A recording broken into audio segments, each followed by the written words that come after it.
जय हिंद साथी, मैं चेतन भाटी स्वागत करता हूं आप सभी का अपने YouTube channel Nexus A to ed में। उम्मीद करता हूं आप सभी लोग स्वस्थ होंगे, खुश होंगे और एक कंसिस्टेंट तरीके से अपनी तैयारी को कर रहे हैं। साथ ही जैसा कि आप सभी को पता है, हमने अपने official YouTube channel Nexus A to ed में आरंभ बैच चालू कर रखा है और ये उसका 18th लेक्चर है। इसमें हम जो कि चैप्टर हमने पिछले वीडियो में एसिड बेस एंड सोल अमर क्षार और लवण चैप्टर स्टार्ट किया था, उसको अब आगे की तरफ ले जाएंगे। मतलब इस वीडियो में हम कोशिश करेंगे उस चैप्टर को खत्म करने की। बाकी आपने अगर पिछली वीडियोस नहीं देखी है तो उनको ज़रूर देखें, जो आपके एग्जाम में जिससे आपको हेल्प बहुत ज़्यादा मिलेगी। ठीक है साथी, तो बिना किसी देरी के स्टार्ट करते हैं। तो मैंने पिछली वीडियो में हम यहाँ रुके थे कि हम नेक्स्ट वीडियो में स्टार्ट करेंगे कुछ इम्पोर्टेंट एसिड से और उनके पीएच वैल्यूज भी, कुछ किसी जिसकी इम्पोर्टेंट है उसकी पीएच वैल्यू को भी याद करेंगे। और फिर हम पीएच इन डेली लाइफ, जो कि हमारा पूरी एक सीरीज होने वाली है, उसमें कुछ केमिकल्स कंपाउंड्स के बारे में पढ़ेंगे, कुछ सोल्ट्स के बारे में पढ़ेंगे जो इम्पोर्टेंट है। तो वो आज हमें खत्म करना है। तो शुरुआत करते हैं सबसे पहले। तो साथी जो हमारे एसिड्स हैं ये बहुत इंपॉर्टेंट है क्योंकि ये पेपर में आते हैं, तो इनको ही सबसे पहले पढ़ते हैं। जो विनेगर मतलब कि सिरका होता है, उसमें होता है एसिटिक एसिड जिसका फॉर्मूला है CH3COOH। ऑरेंज मतलब कि संतरे में होता है सिट्रिक एसिड, सिट्रिक एसिड को हिंदी में सिट्रिक अम्ल बोलेंगे। टेमरिंड मतलब कि इमली में होता है टर्टरिक एसिड। टोमेटो में होता है ऑक्सैलिक एसिड C2H2O4। कर्ड में होता है लैक्टिक एसिड। लेमन में होता है नींबू जिसको हम बोलते हैं, उसको बोलते हैं, उसमें होता है सिट्रिक एसिड जिसकी पीएच वैल्यू 2.2 है। तो इन तीन का तो आपको फॉर्मूला पता होना चाहिए। जैसे कि जो एंट स्टिंग है, मतलब मधुमक्खी का डंक, उस समय क्या होता है मेथेनोइक एसिड CH3COOH। और सिट्रिक एसिड मतलब कि सिट्रिक अम्ल का पीएच वैल्यू 2.2 है। इसके अलावा NaOH जो कि हमारा सोडियम हाइड्रोक्साइड है, इसको हम कॉस्टिक सोडा भी बोल सकते हैं साथ ही, कॉस्टिक सोडा इसी को ही बोलते हैं। तो इसका जो पीएच वैल्यू होती है वो होती है 14 के अराउंड, 14 के अराउंड। गैस्ट्रिक जूस HCl मतलब कि जो जठर रस है जो हमारे पेट में बनता है, उसका जो पीएच वैल्यू होती है वो होती है 1.2। मिल्क ऑफ मैग्नीशिया, मैग्नीशिया के दूध का होता है MgOH2 फॉर्मूला, जो हमने पिछले वीडियो में देखा था कि एक वीक बेस है। इसकी जो पीएच वैल्यू होती है 10 होती है। जो प्योर वाटर है और जो रक्त है, ब्लड है, उसकी जो पीएच वैल्यू अराउंड होती है 7 की। ठीक है साथी, ये सारे इंपॉर्टेंट आपके एसिड है और कुछ पीएच वैल्यूज है जो आपको क्या होनी चाहिए, याद होनी चाहिए। ये आ सकते हैं पेपर में। नेक्स्ट हम चलते हैं पीएच इन डेली लाइफ में।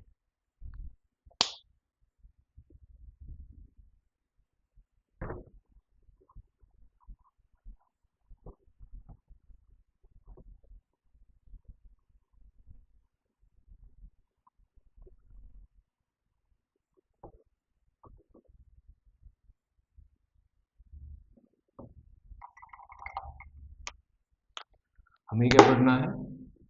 पीएच इन डेली लाइफ, इसका क्या रोल है हमारी डेली लाइफ में। तो इसमें सबसे पहला जो टॉपिक हमें पढ़ना है वो है acid. Acid rain, acid rain को हिंदी में बोल देते हैं साथ, अम्लीय वर्षा, अम्लीय वर्षा। इसको समझने से पहले मैं आपसे ये पूछना चाहूंगा कि जो हमारे नॉन मेटल ऑक्साइड थे, अधातु ऑक्साइड थे, जैसे कि carbon dioxide, sulphur oxide, sulphur dioxide, nitrogen dioxide, ये सब साथी मैं आपसे पूछना चाहूँ तो ये किस बिहेवियर को शो करेंगे, एसिडिक या बेसिक? इसके बारे में हमने पिछले चैप्टर में पढ़ा था कि ये जो सारे नॉन मेटल ऑक्साइड होते हैं, नॉन मेटल ऑक्साइड, इनका जो बिहेवियर होता है साथी वो होता है एसिडिक। इनका जो बिहेवियर होता है वो क्या होता है साथी? एसिडिक। मतलब कि ये अम्लीय प्रकृति को शो करते हैं। ये क्या करते हैं? अम्लीय, अम्ल की तरह बिहेव करते हैं, अम्लीय प्रकृति की तरह शो करते हैं। वैसे तो हालांकि ये वीक बेस और वीक एसिड होते हैं। बात करें एसिड रेन की, तो इसका मतलब क्या है? देखिए, आपको सभी को पता है कि हमारे देश में आज के टाइम में बहुत ही ज्यादा जो प्रॉब्लम है वो है पोल्यूशन, प्रदूषण। अब ये प्रदूषण होता क्यों है आप सभी को पता है, फैक्ट्रीज की वजह से, कार की वजह से, मतलब ट्रांसपोर्टेशन की वजह से ये जो प्रदूषण है ये हमारा हो रहा है, यातायात की वजह से या कारखानों की वजह से। अब इनमें से होता क्या है, इनमें से ये गैसेस निकलती है, सीधी सी बात है, ये गैस निकलेगी और ये गैस क्या होंगी? एसिडिक। क्या होंगी, एसिडिक। और क्योंकि ये गैस क्या होगा, फिर ऊपर जाएगी एटमॉस्फेयर में, हवा के साथ मिल जाएगी, मतलब एटमॉस्फेयर में ये अच्छे से जा चुकी है। ये गैस कहाँ जा चुकी है, हमारे एटमॉस्फेयर में। और एटमॉस्फेयर में क्या होते हैं, क्लाउड। तो क्लाउड में क्या होते हैं, क्लाउड की वजह से बारिश होती है, क्योंकि जब बादल होता है वो ऊपर का टेम्परेचर लो हो जाता है या भारी हो जाते हैं तो वो प्रेसिपिटेट करते हैं, जिसको हम बोलते हैं बारिश। तो क्लाउड के साथ ये गैस क्या होती है, मिक्स हो जाती है। ये गैस क्या हो जाती है उनके साथ मिक्स। जो वहां से ड्रॉप्स आ रही है ना, क्लाउड से क्या होती है, बारिश। बारिश मतलब कि ड्रॉप वाइज प्रेसिपिटेशन होता है, ड्रॉप बूंद बूंद करके पानी नीचे आता है। उन ड्रॉप्स के साथ ये गैस मिक्स हो जाती है। ये गैस क्या हो जाती है, मिक्स। अब ये गैस क्या है, एसिड। ये गैस क्या है हमारी, एसिड बिहेवियर की। तो ये जो ड्रॉप मतलब ये जो पानी आएगा ये क्या होगा, एसिडिक नेचर का। अब ये क्या बन चुका है, एक एसिडिक ड्रॉप। क्या बन चुकी है ये, एसिडिक वाटर। एसिडिक वाटर, क्योंकि अभी हमने पढ़ा था कि जो प्योर वाटर होता है उसका पीएच क्या होता है, 7.4। पर बात करें इसकी तो इसका जो पीएच होता है साथी, वो 5.6 से भी कम चला जाता है। पीएच इसका क्या हो जाता है, पीएच लेस देन 5.6।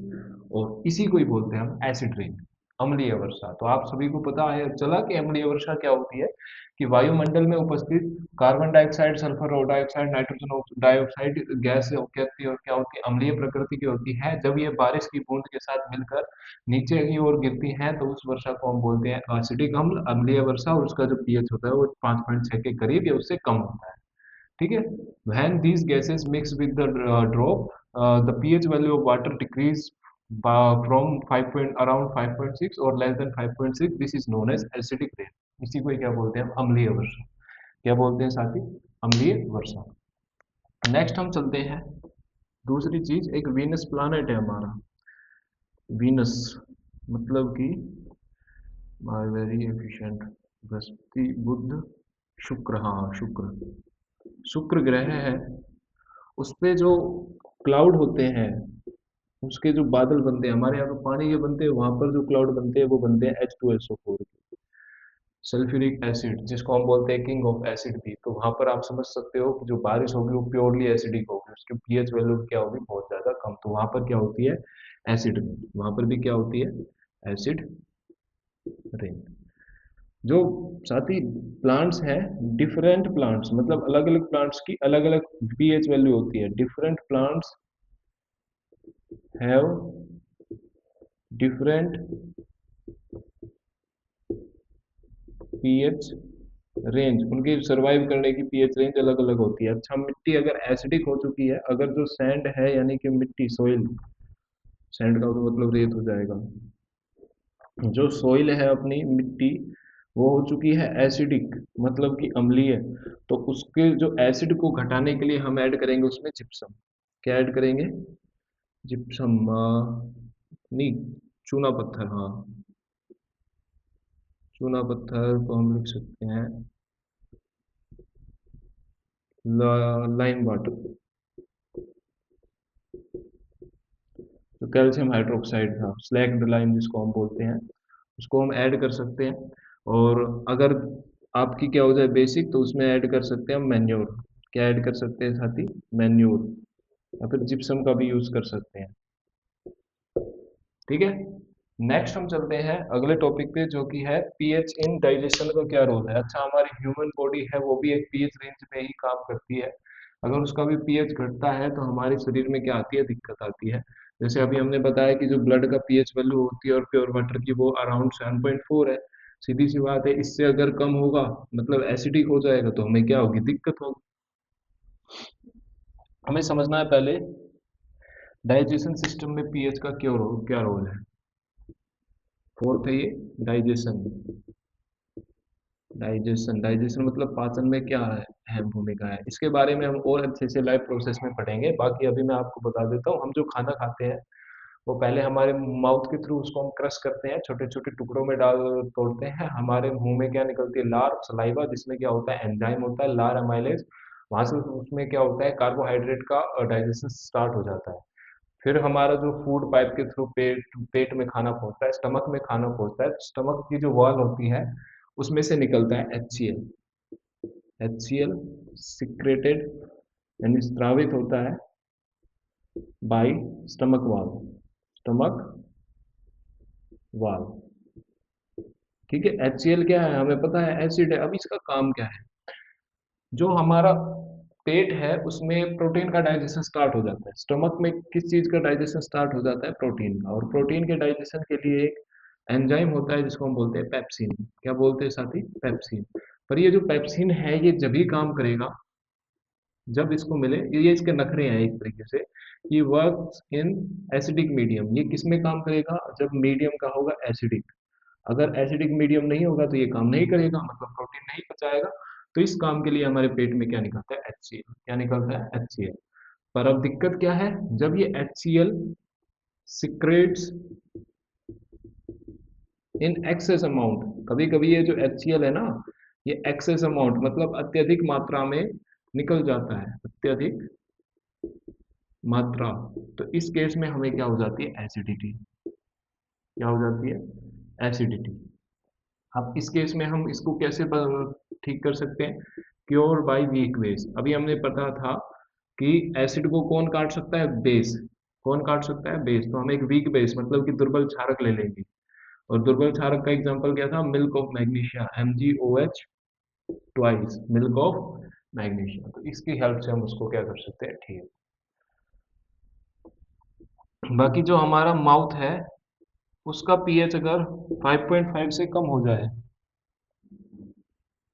अगर माउथ का जो पीएच है वो लेस देन हो जाए 5.5, तो हमारे जो दांत है वो सड़ने लगते हैं, गलने लगते हैं, तो हो जाता है टूथ डिके। क्या हो जाता है, टूथ डिके, जिसको हम बोलते हैं हिंदी में दंत क्षय। दंत क्षय। अच्छा, यहीं से ही हमारा जो टूथ है वो किससे बन के मिलकर बने हुए हैं, कैल्शियम हाइड्रोक्सी एप्टाइटी। कैल्शियम हाइड्रोक्सी एप्टाइटी, इससे मिलकर ये बने हुए हैं। तो इसीलिए इसका रास्ता क्या है, इससे बचने का हमें क्या करना चाहिए, ब्रश। सुबह शाम क्या करना चाहिए, ब्रश। जो हम खाना खाते हैं, जैसे शुगर कम खाना चाहिए क्योंकि शुगर से ज़्यादा प्रॉब्लम होती है। तो ये है हमारा टूथ दिखेगा क्यों। नेक्स्ट हम चलते हैं सिक्स्थ, जो कि है अपना self protection by animals. Self protection bye animal. साथ ही अभी हमने पढ़ा था कि जो मैथ आपके मधुमक्खी का डंक होता है, स्टिंग होता है, नेटल का या फिर फ्लाइज का, इनका जो स्टिंग होता है उसमें कौन सा एसिड होता है, स्टिंग। जैसे ही इनको हम परेशान करते हैं तो ये हमें डंक मार देती है, और उनके स्टिंग में होता है मेथेनोइक एसिड, मेथेनोइक अम्ल। और मेथेनोइक अम्ल का फॉर्मूला भी क्या होता है, CH3COOH। तो इस केस में बचने का तरीका क्या है, जैसे ये तो दर्द होगा, सूज जाएगा, तो इसका क्योर है, हम कर सकते हैं एक वीक बेस का यूज। वीक बेस जैसे कि वॉशिंग सोडा लगा सकते हैं वहां पर, वॉशिंग सोडा या baking soda.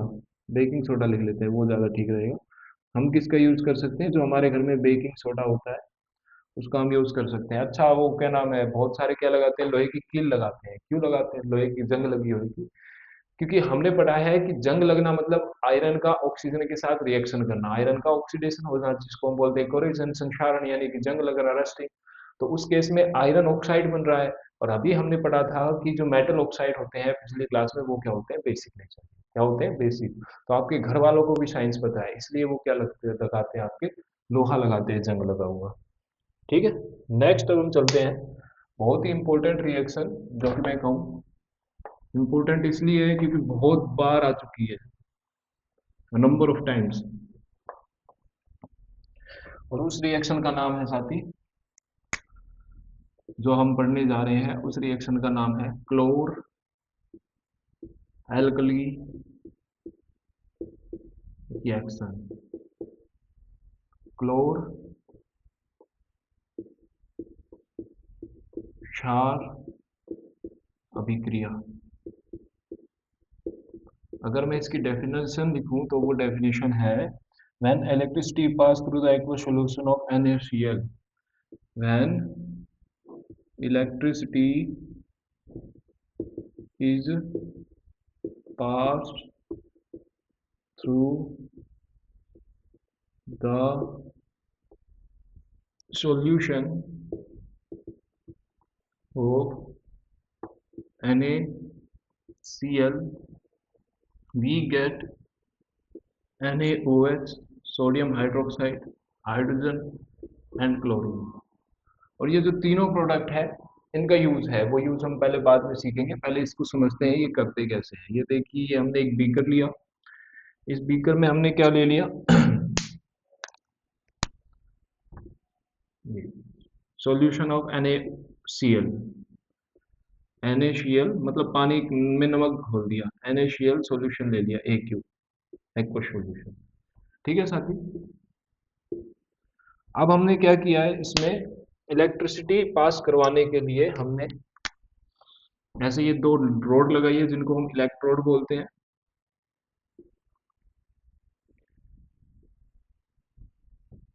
Positive terminal, negative, positive, negative, positive, negative. ये हमने एक स्विच लगा दिया और ये हमारा पॉजिटिव साइड है, नेगेटिव साइड। अच्छा मैं अब आपसे एक बात पूछूं कि ये जो पॉजिटिव टर्मिनल है ये कौन से आयंस को अट्रैक्ट करेगा अपने साइड?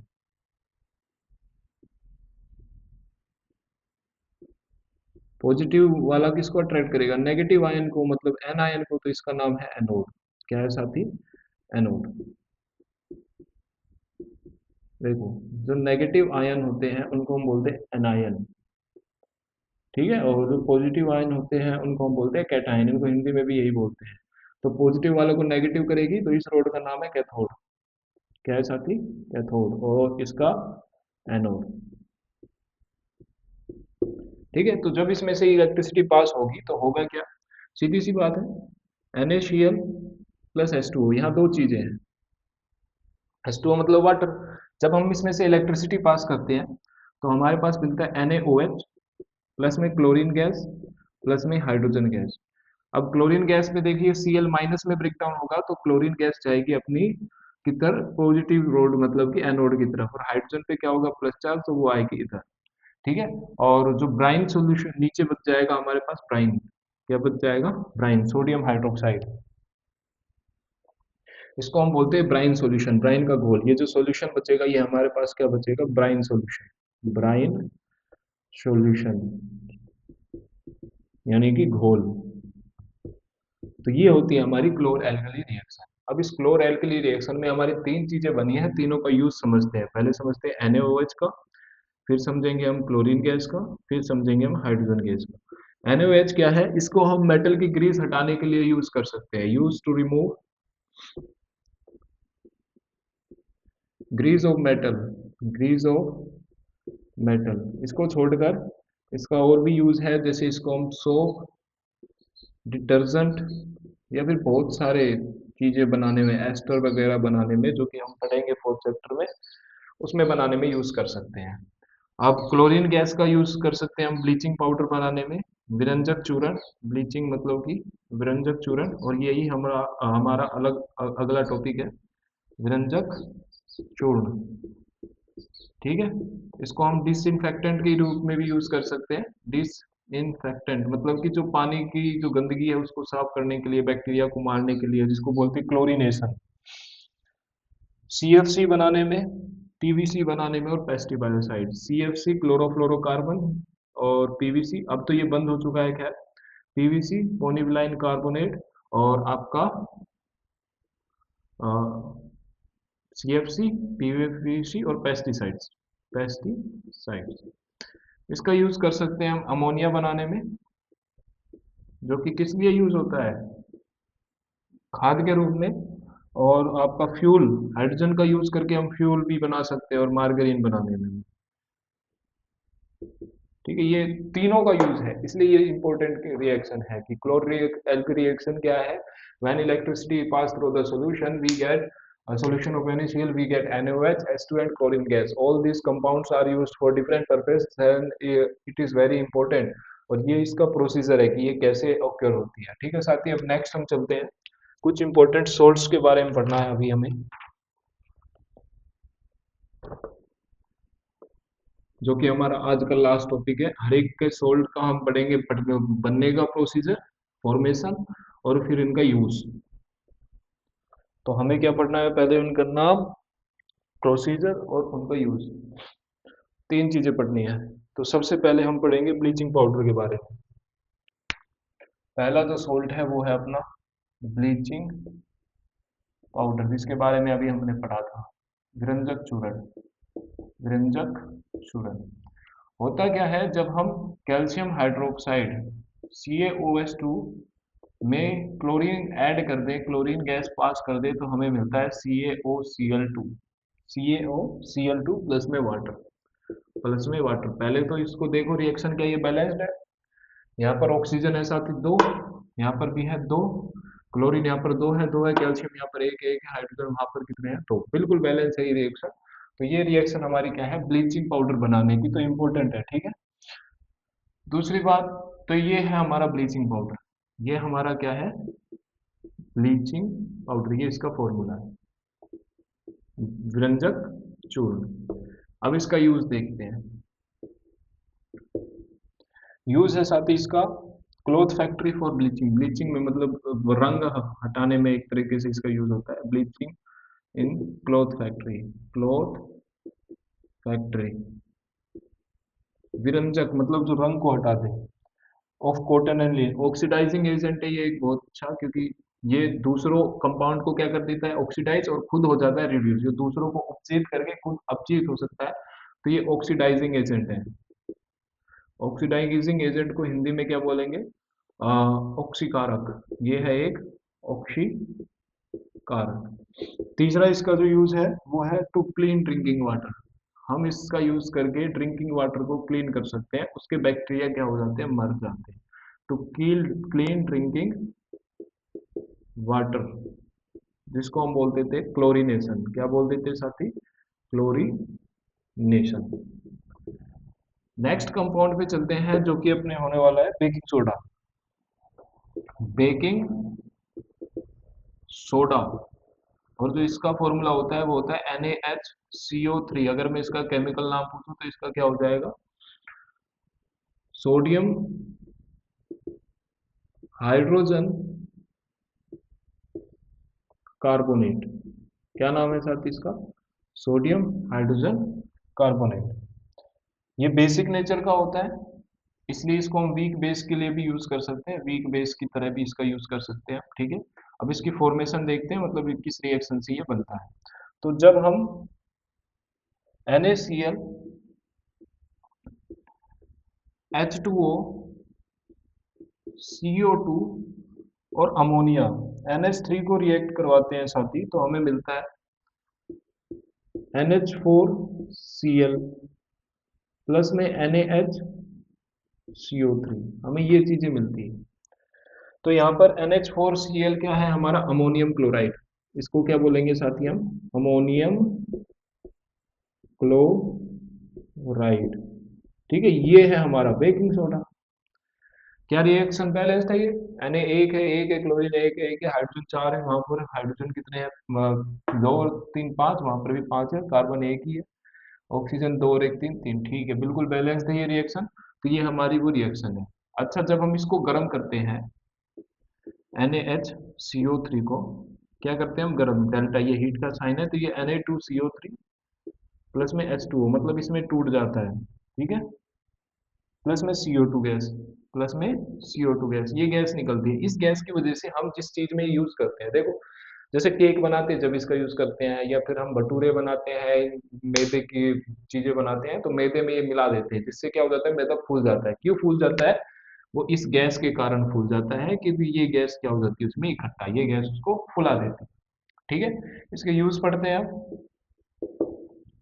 इसका यूज है एक तो used in production of baking powder, इससे हम बेकिंग पाउडर बना सकते हैं, बेकिंग पाउडर। अब ये बेकिंग पाउडर और बेकिंग सोडा में फर्क क्या है, बेकिंग पाउडर होता है mixture of baking soda, baking soda and आपका टर्टरिक एसिड। टर्टरिक एसिड किस में होता है, इमली में। जब हम टर्टरिक एसिड और बेकिंग सोडा को मिला देते हैं तो बन जाता है बेकिंग पाउडर। क्या बन जाता है, बेकिंग पाउडर। दूसरा जो इसका यूज है वो है एंटा एसिड के फॉर्म में, एंटा एसिड। अभी हमने पढ़ा था ना कि अगर हमारे पेट में ज़्यादा एसिडिटी हो जाए तो हमको क्या लेना है, वीक बेसिस। तो यहाँ पर भी वो एंटी एसिड की फॉर्म में यूज हो सकता है, ठीक है, क्योर एसिडिटी। तीसरा इसका यूज है soda acid fire extinguisher. Soda acid fire extinguisher. Fire extinguisher क्या होते हैं साथी, जो हर एक हॉस्पिटल जिम वगैरह में लगे रहते हैं, लाल कलर का सिलेंडर जिससे आग बुझाई जा सकती है, तो ये उसको यही बोलते हैं। तो ये क्या है, सोडा अम्ल अग्निशामक। अग्निशामक, ठीक है। तो ये दो कंपाउंड हो गए। नेक्स्ट अब चलते हैं हम, हमें तीन कंपाउंड और पढ़ने हैं।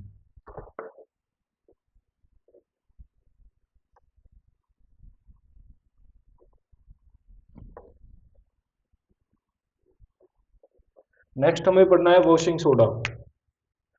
थर्ड जो कंपाउंड हमें पढ़ना है वो है वॉशिंग सोडा। इसका जो फॉर्मूला होता है साथी वो होता है Na2CO3 dot 10H2O।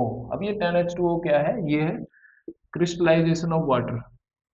Crystallisation of water. अब इसका मतलब क्या होता है, पहले यही पढ़ लेते हैं क्योंकि पेपर में आ रखा है। क्रिस्टलीकरण, क्रिस्टलीकरण होता क्या है बेसिकली, ये जो कंपाउंड है जब आप इसको हाथ में लोगे तो ये क्या होगा, ड्राई बिल्कुल, क्या होगा, ड्राई। पर जब आप इसको गर्म करोगे तो इसमें से पानी की बूंदें निकल आएंगे। मतलब जो पानी है वो इनमें छुपा हुआ है, किस फॉर्म में, क्रिस्टल की फॉर्म में, इसलिए इसे बोलते हैं क्रिस्टलाइजेशन ऑफ वाटर। तो इनमें जो पानी होता है, water present in form of crystal. इनमें जो पानी होता है वो किस फॉर्म में प्रेजेंट रहता है, क्रिस्टल।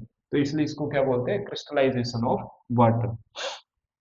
इसका बनने का प्रोसीजर क्या है साथी, जब Na2CO3 को हम 10 10 क्या नाम है, मॉलिक्यूल्स ऑफ H2O के साथ रिएक्ट करते हैं तो हमें मिल जाता है Na2CO3 डॉट 10H2O। तो इसकी तो इजी है बनने की प्रोसीजर। ये Na2CO3 को हम क्या बोलेंगे, सोडियम कार्बोनेट। सोडियम कार्बोनेट, ठीक है साथी। अब इसके यूज पढ़ते हैं।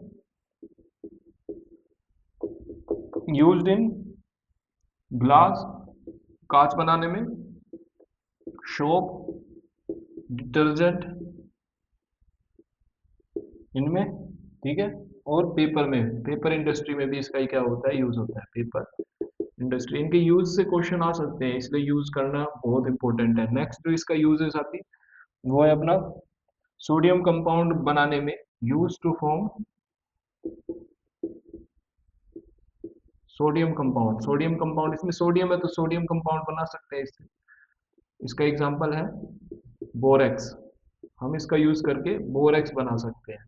और जो बोरेक्स है उसका जो केमिकल फॉर्मूला होता है वो होता है Na2H2 20B4O17। ये H20 है साथी, H20B4O17।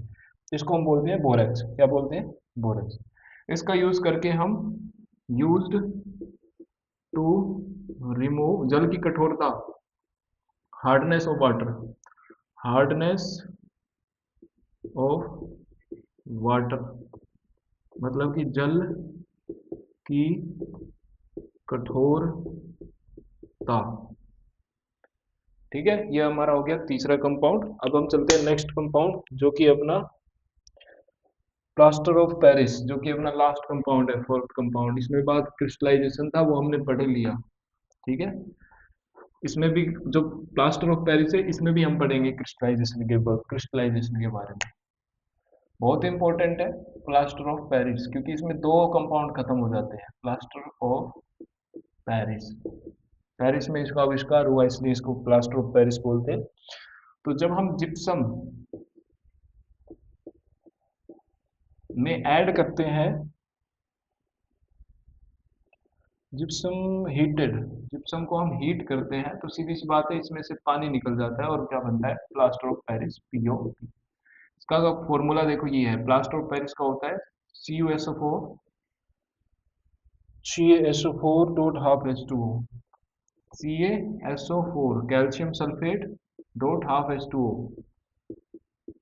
इसमें जब हम 1.5 H2O ऐड करते हैं तो हमें मिल जाता है CaSO4 डॉट 2H2O। साथ ही ये तो है हमारा जिप्सम। क्या है ये हमारा? जिप्सम। और ये है हमारा plaster of Paris. Plaster of Paris. ठीक है। तो इसका उल्टा अगर हम जिप्सम को गर्म करेंगे, CaSO4 डॉट 2H2O, इसको हम क्या करेंगे? हीट। तो ये वापस से CaSO4 dot half H2O plus sorry only 1.5 H2O, इसमें ब्रेक डाउन हो जाएगा। जैसे इसको हम हीट करेंगे, क्योंकि गर्म करने से मैंने बताया आपको, ये जो पानी है जो क्रिस्टल की फॉर्म में प्रेजेंट है वो क्या होगा? बाहर आ जाएगा। अब इसके यूज समझते हैं। इसका यूज एक तो होता है टॉयज बनाने में, ठीक है, और डेकोरेटिंग आइटम्स बनाने में। एक इसका यूज होता है मेडिकल यूज है इसका, जो कि है प्लास्टर। प्लास्टर समझते हैं, जब हड्डियां वगैरह टूट जाती है तो आपके प्लास्टर चढ़ाया जाता है, तो वो होता है। तो प्लास्टर मतलब कि क्योर ब्रोकन बोन, ठीक है। Use to make toys decorative object stick upper layer, to stick upper layer, ठीक है। तो ये इसके यूज हैं। ये क्या है साथी? इसके यूज हैं। अब एक बार हम रिवाइज कर लेते हैं हमने क्या क्या पढ़ा है साथी। पहले मैं एक बार लिख लेता हूँ। सबसे पहला कंपाउंड हमने पढ़ा ब्लीचिंग पाउडर।